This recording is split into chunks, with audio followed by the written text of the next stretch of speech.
ধামরাইয়ের কালামপুর ভালুম কবরস্থানে অলৌকিক ঘটনা ঘটেছে।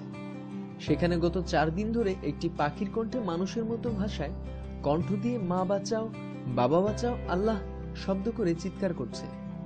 পাখির এই চিৎকার শব্দ ধামরাই উপজেলা সহ পার্শ্ববর্তী কয়েকটি উপজেলায় ছড়িয়ে পড়েছে। আর পাখিটি এক নজর দেখার জন্য প্রতিদিনই হাজার হাজার মানুষ ওই কবরস্থানের পাশে হুমড়ি খেয়ে পড়ছে।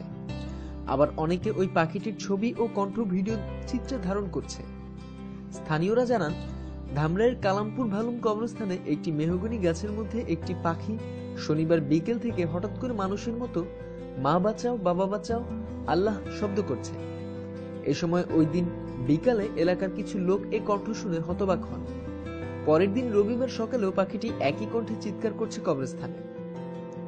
পরে প্রথমে এলাকা, পরে ধীরে ধীরে এ অলৌকিক খবর ধামরাই উপজেলা সহ পাশের আশুলিয়া, সাভার, সাটুরিয়া, মির্জাপুর ও নাগরপুর এলাকার লোকমুখে ছড়িয়ে পড়ে।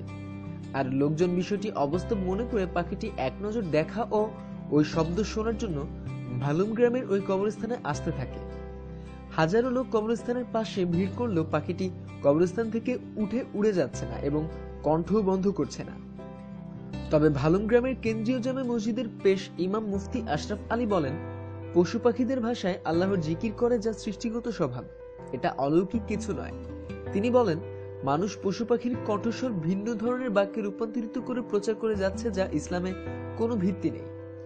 ভালুম গ্রামবাসী জানান, দূর দূরান্ত থেকে এ পাখি দেখার জন্য লোকজন কবরস্থানে আসছে। তবে শিক্ষিত সমাজ অবশ্য বলছেন বিষয়টি মূর্খতারই ফসল, কেননা পাখিটি তার স্বভাবসুলভ ডাক ছিল। পৃথিবীর রকমারি খোঁজ খবরের জন্য সাবস্ক্রাইব করুন। ধন্যবাদ।